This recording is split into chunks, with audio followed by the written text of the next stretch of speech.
incoming vice presidents met virtually on Wednesday. Now, as the 18th Congress comes to a close, what life awaits 8 senators whose terms end on June 30th? Amor Santos has that story. Veteran lawmaker Franklin Drilon brought colleagues to tears as he bid goodbye to the institution he has served for more than 2 decades. There is a time for everything. A time to work and a time to rest. And after being in public life for more than 35 years, I am stepping back to my private space. Still, Drilon offers his expertise whenever he could be of help. Senate President Tito Soto is going back to his first love. He tells CNN Philippines he's putting back up his recording studio. Soto shared an artist and a politician do have some common ground. Both of them must be able to discern the tempo of the times. Both must know the pulse of the people. And finally, both the musician and the politician must understand that their work becomes meaningful only when it redounds to the common good. From National Police Chief to lawmaker, Senator Ping Lacson also caps off 5 decades of public service. Yes, I'm finally going home and allow the evolution of our country's long line of legislators to take its course. On social media, a glimpse of Lacson's civilian life. He asked fellow outgoing Senator Kiko Pangilinan about farming peppercorns. After advocating for farmers' rights, Pangilinan now has more time for groundwork. Also, no rest for Senator Richard Gordon, who will continue to lead the Philippine Red Cross, and Senator Manny Pacquiao, who says with or without a government post, he will not stop helping the poor. It's see you again for Senator Ralph Recto, who will return to Congress as Batangas representative. See you all in BICAM. Meanwhile, there appears to be light at the end of the tunnel for detained Senator Laila de Lima. As former accusers changed their tune, calls for her release grew louder. Mr. President-elect, free Laila. Praises poured in for the graduating senators. Colleagues say the Senate will never be the same, but the legislative work must go on. Amor Santos, CNN Philippines.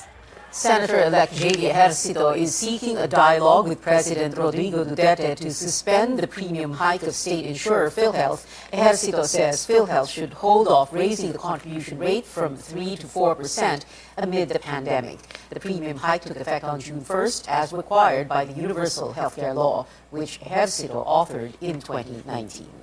You must remember that when the law was being crafted and drafted, it was normal times, no? It was pre-pandemic. I had a chance already last week to talk to BBM, and personally we discussed about the Universal Healthcare Law on how we can move forward. The president previously ordered to postpone the increase for a year and a half to help Filipinos cope with the pandemic. Now, a possible increase in GP fares is not yet off the table. Authorities are set to hear the petition for a 15 peso minimum fare this month. George Quiles has that and other transport-related stories. GP driver Eduardo Serase says he works 16 hours per day to bring home at least 500 pesos. With the increasing fuel prices, Serase says it's really hard to get by. Kulang na kulang talagang kita namin. Lalo kung masira ang panjip, wala na. The Land Transportation Franchising and Regulatory Board is yet to act on pending request to increase the minimum jeepney fare from 9 to 15 pesos. But Serase points out, fare hike is not the solution. Kasi kung tataas naman, babasahin natin, wala naman sasakay, kaunti ang sasakay. Dapat kung tasan kami, ang pamasahe, tasan dapat ang sweldo ng mga tao. LTFRB Chairman Martin Delga says the government is continuing to find ways to help both the public transport sector and the commuters with the surging oil prices. Naglagay po tayo ng mga programa kung saan ang gobyerno mismo nagbibigay ng pondo na kung may pagtaas ng presyo sa krudo, hindi kaagad-agad ang kasagutan doon, itataas yung pamasahe. The libreng sakay on the EDSA busway and other routes all over the country will continue until the end of the year. or until they use up the 7 billion peso budget allotted for it. The LTFRB also continues the distribution of 6,500 peso fuel subsidy to PUV drivers. The agency reports over 160,000 drivers have already received the cash aid, hoping to reach 260,000 next week. But tricycle drivers need to wait a little longer because the Interior Department has yet to submit a list of possible beneficiaries. CNN Philippines tried to ask the DILG's explanation, but they have yet to respond to our queries. We will upload it in our website for everybody to know kung sino yung nakatanggap. We request lang bang na yung mga pending na mga submissions namin, no, would already be resolved para ma-credit na rin yung mga yung amounts sa fuel subsidy. Meanwhile, ride-sharing app Grab will give free shuttle service to commuters from the airport to any point in Metro Manila. It says just go to the Grab booth at the Ninoy Aquino International Airport, Terminals 2 and 3. That's from June 15 to 30, from 8 to 11 p.m. George Cahiles, CNN Philippines. Coming up, yet another Omicron subvariant has been detected in the country. The two cases have no travel history. And Russia's war in Ukraine now hitting closer to home with the price of bread about to rise. Details right here on CNN Philippines.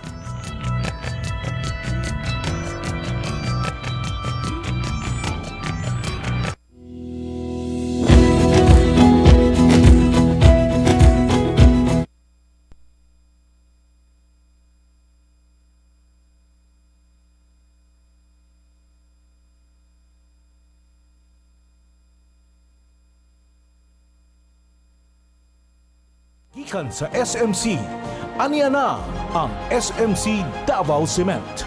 SMC Davao Cement. Gama sa Davao para sa Mindanao. SMC Davao Cement. Ato ni Bay. SMC San Miguel Corporation. Bisag unsang industriya ang sudlan niini, tinguha sa SMC ang pag-uswag o paglambo sa mga Pilipino. Karon, gikan sa SMC, aniya na ang SMC Davao Cement. SMC Davao Cement. Gama sa Davao para sa Mindanao. SMC Davao Cement. Ato ni Bay. Malaki ang papel ng mga sibilyan sa pagsugpo ng terorismo. Isa na dito ay ang pagsasabuhay ng tinatawag na culture of security. Ano nga ba ang culture of security? May nakita? Dapat Magsalita. Sa culture of security, tandaan natin ang 4 na bagay: volunteer, report, remind, at participate. Makipag-ugnayan sa Task Force Davao, idaya lang 0917-131-4333, 0999-227-1111 at 082-224-0911. Di umano, real-time share post ni Jenny parenthesis new account parenthesis. Pag tinupi ang 5 piso, lalabas ang pangalan ng hashtag kandidato natin! Exclamation! At pag pinahid mo to sa noo, bibiyayaan ka ng third eye.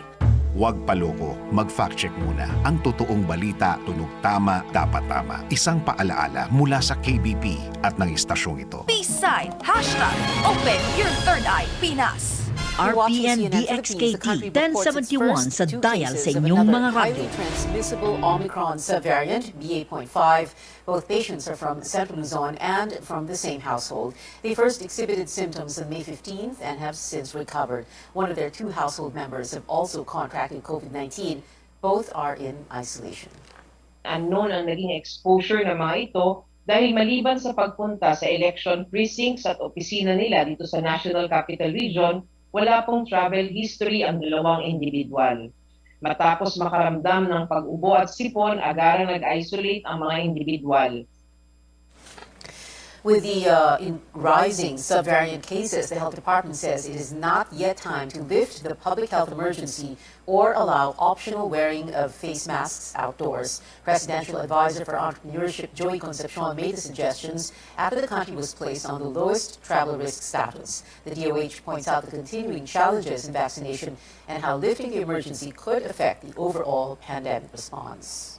Lifting of the state of calamity is being discussed. So marami tayong kailangan i-prepare before we can readily do this. Sa ngayon po, because of the influx of these new subvariants, because of the challenge for our government to have this increased uptake for boosters. Mababa ang uptake ng boosters, ibig sabihin nito, ang immunity ng populasyon ay medyo bumababa. Magkakaproblema rin tayo if bigla natin tanggalin yan kasi mababawasan na yung vaccine supply natin. Hindi pa nga fully approved itong mga vaccines na to.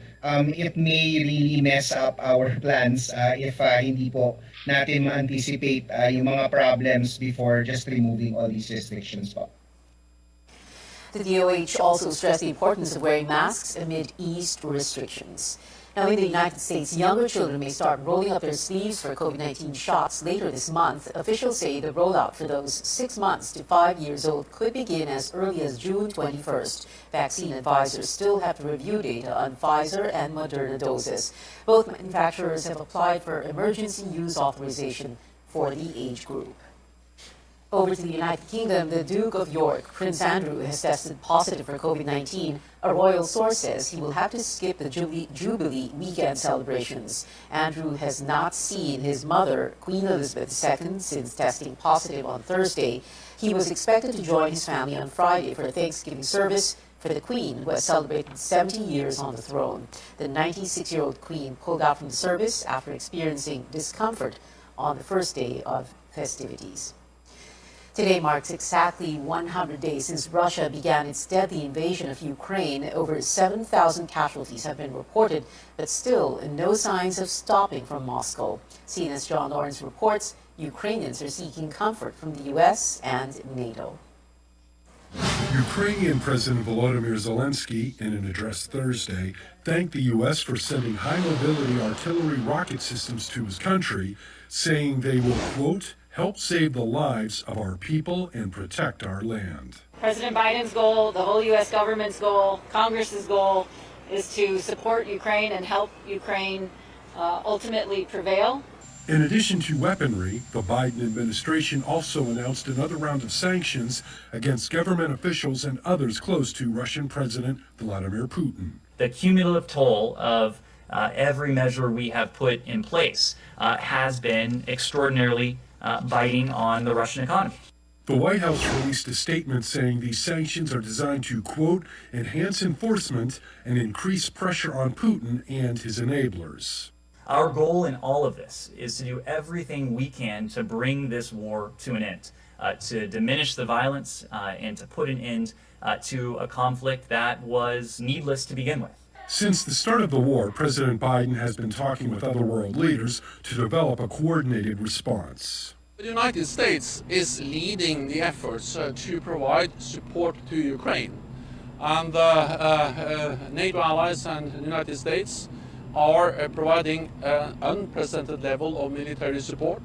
This is making a difference on the battlefield every day. I'm John Lawrence reporting. Ukraine says a decision may come out soon about its request to join the European Union. Back here at home, consumers are feeling the pinch of the crisis in Eastern Europe, with prices of bread and canned food seen to rise in the country. Melissa Lopez brings us the meat of the story. Before, it was French fries facing short supply. Now even bread products are under threat with the rising cost of ingredients. Authorities say supply of raw materials like flour, sugar, and vegetable oil is low and comes with a price because the conflict between Russia and Ukraine disrupts global trade. The Agriculture Department says 16 countries have stopped selling goods to Manila for their own consumption. Bakeries feel the pinch. Sakit sa ulo yan kasi kahit gusto namin itaas ang presyo ng pandesal at tinapay, hindi pwede. Imbes sa 10 bilhin ng pamilya, bakit 5 na lang bibili ng isang pamilya na tinapay? Kawawa naman. Pareho din, babaksak din ang benta namin. Kinain na ni pandemya ang kaunting naipon namin. Pagkatapos ngayon, kung hindi kami mauunawaan sa pagpapalit ng price tag ng aming mga produktong binebenta, mahirap-hirap ito sa industriya ng aming pagtitinapay. Trade Secretary Mon Lopez says the country has flour good for 3 months, but prices are rising. A popular cafe has already announced it will not sell its popular Mary Grace ensaymada by the bulk, while this community burger chain says it's running low on beef patties. So far, DTI counts 3 food companies, including canned meat producers, that have applied for a price hike to cover the high cost. Lopez says it may be approved in a month. As for bread loaves, grocery shelves remain full. But Supermarkets Association President Stephen Kua says prices are bound to keep going up. Ang household sugar in the supermarket shelves about 10 to 15%. Ang laki nun. Everybody needs sugar, right? Kua says canned items like meatloaf have increased in previous months too. The Agriculture Department appeals to countries supplying raw materials to lift the export ban to prevent a global food crisis. Melissa Lopez, CNN Philippines. 100 billion pesos. That's how much damage African swine fever has brought to the economy. Almost 3 years since the outbreak, at least 10 localities are still fighting the virus. Carolyn Bonkin reports. Stop swill feeding, a reminder posted on Zamboanga City's Facebook page asking hog raisers not to give food scraps or kitchen waste to pigs. It's one way to stop the spread of the African swine fever that has killed at least 500 hogs in the city. Kumain po sila ng karne, tapos infected po yung karne. May sobrang pagkain, nilagay dun sa hinugas, and then ipakain po nila sa baboy nila. So one way of transmission po ay yung swill feeding po o yung hinugas. Last week, the city declared an ASF outbreak affecting 5 barangays. The city's assistant veterinarian is asking airlines to help screen passengers carrying pork products. Just last week, officials disposed of 39 kilos of pork products that did not have shipping permits. Nagtataka po kami bakit dun sa point of origin nakakalusot itong mga pork products. As of May 25, 31 barangays in 10 cities and municipalities have active ASF cases. An agriculture official says many new cases are in backyard farms. Some farmers may not be aware their pigs are infected. First time na nagkaroon ng off-feeding yung hayop, di naman sila nagre-report. Among the signs of ASF on hogs are high fever, decreased appetite, weakness, red blotchy skin or skin lesions, diarrhea, vomiting, coughing, and difficulty in breathing. Rapid test kits are available in municipalities or cities with active cases. Most regions also have RT-PCR testing. Filipino scientists are working on local-made RT-PCR test kits with DOST. Among them is US-based virologist Homer Pantua. His team also made a working prototype of a mobile laboratory for ASF testing and other animal diseases. We really have to make our own so we can be self-reliant and self-sufficient. Currently, a Thailand-made ASF vaccine is being tried in the Philippines. Carolyn Bonkin, CNN Philippines. In other news, teachers who served in this year's elections have repeatedly called on the government to exempt their honoraria and allowances from income tax. Now the bill pushing for the tax exemption is up for President Duterte's signature after the House of Representatives adopted the Senate version. Stanley Gaheta spoke to some teachers on whether they are still willing to serve in future elections. Grade 10 teacher Romaldo Gamilla has served in 5 elections, being a Department of Education supervisor. And he has enjoyed full honorarium each time. Itong BIR ay biglang nagpataw ng 20% tax na base sa kasaysayan at karanasan, wala namang tax ang election honoraria. Mabigat ang 20% kasi sa dami ng naging trabaho ng BEI at ng mga DESO na sumobra kami sa 24 hours. Meanwhile, grade 3 teacher Remedios Perez chose not to serve in the recent election, saying she prioritized her safety amid the pandemic. 5% before tolerable ba? Maaari, sir, kasi hindi namin masyado yung napansin. Pero yung pagdating ng 20% na tax ngayon, iba, kasi malaki talaga ang nabawas. The Finance Department earlier said the proposed tax exemption runs contrary to the principles of train law to make the taxation system more useful and efficient. We believe ito ay mapadala na sa Malacanang for signature malaking aluan po ito, no, sa ating mga guro at mga poll workers na nagsilbi noong nakaraang halalan. Malaking tutulong ito sa mga guro dahil sa mga tinatanggap nilang honoraria at saka mga allowances ay magkakaroon sila ng mas buo na matatanggap. Some teachers now say they have reservations about serving in future elections. They are also urging outgoing President Rodrigo Duterte to increase the salary of teachers before he leaves office. Makakabawi siya sa guro na pinangakuha niya ng mataas na sweldo nung unang buwan pa niya ng pag-upo. Pero hindi naman niya kami tinaasan. Dumaan lang sa salary grade, salary standardization law. But the Education Department says there are substitutes should teachers decline to serve in the next election. Kung wala namang guro mag-volunteer, marami po tayong pwede pang humalili sa batas, pwede po ang mga private school teachers, pwede po ang mga government employees. Stanley Gaete, CNN Philippines. Straight ahead, King James proves yet again that he's not just a king on the hard court. Plus, some of OPM's hottest artists are coming together on one stage. Stay tuned to Newsnight, where we go above and beyond the headlines.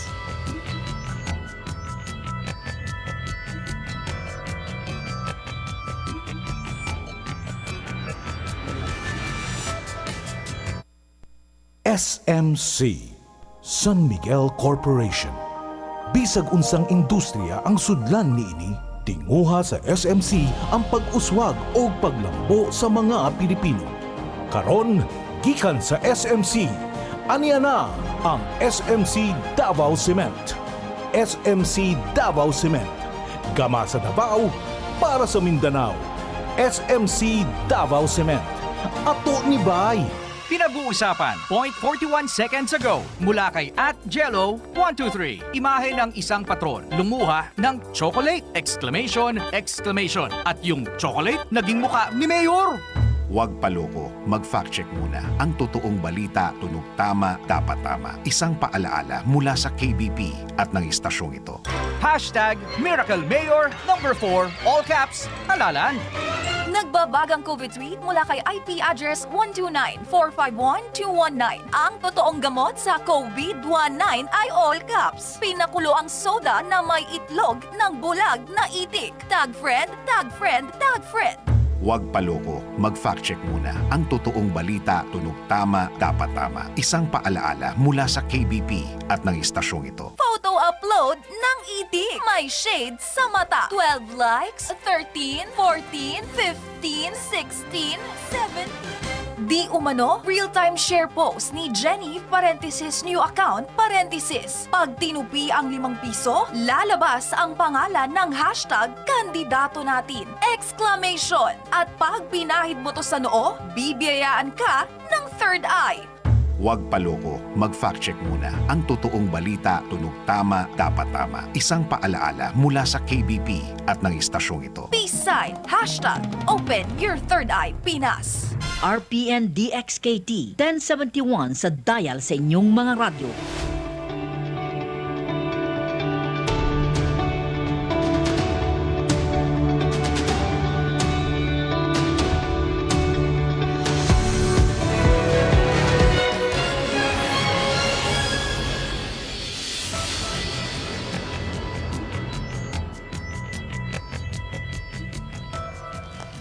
Welcome back to Newsnight. Basketball superstar LeBron James adds another milestone to his list of accomplishments. He is reportedly the first current NBA player to become a billionaire. Forbes reports the 37-year-old Los Angeles Laker now has a net worth of $1 billion and is the league's highest-paid active player. Now, before him, Michael Jordan was the only other NBA athlete to hit 10 figures, but the man called the GOAT became a billionaire after retiring. And in the NBA Finals, the Boston Celtics took Game 1, crushing the Golden State Warriors 120-108. The Celtics were trailing at the end of the third quarter, 92-80, but they turned the tables with a 17-0 burst. Find out if Boston can keep their lead with Game 2 on Monday, 8 a.m. Philippine time. But despite the loss, some Warriors came home with wins of their own. Steph Curry broke the NBA Finals record for most threes in a quarter, shooting 6 in the first. And Klay Thompson surpassed LeBron James in trays made during the playoffs with 433. Thompson is now second in the list, next to Curry. Here at home, some of your OPM favorites are going back to live music and sharing one stage. Rico Blanco, Eb Dancel, and other artists under Balcony Entertainment are performing at the Music Museum in San Juan City on June 11th. Record label CEO Blanco spoke to CNN Philippines New Day about what will set this apart from your regular concert. It's not your usual 1 hour, 2 hour concert.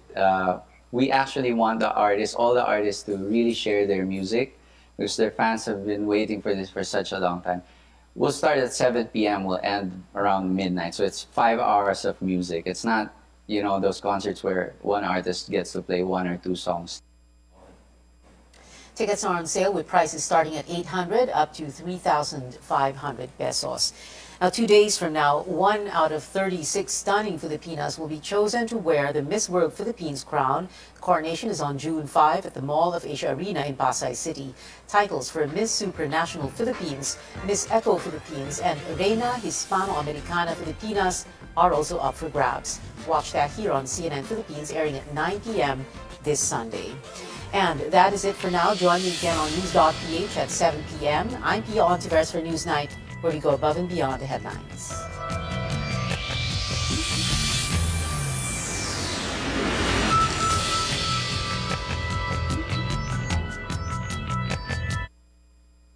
RPN DXKT 1071 sa dial sa inyong mga radyo.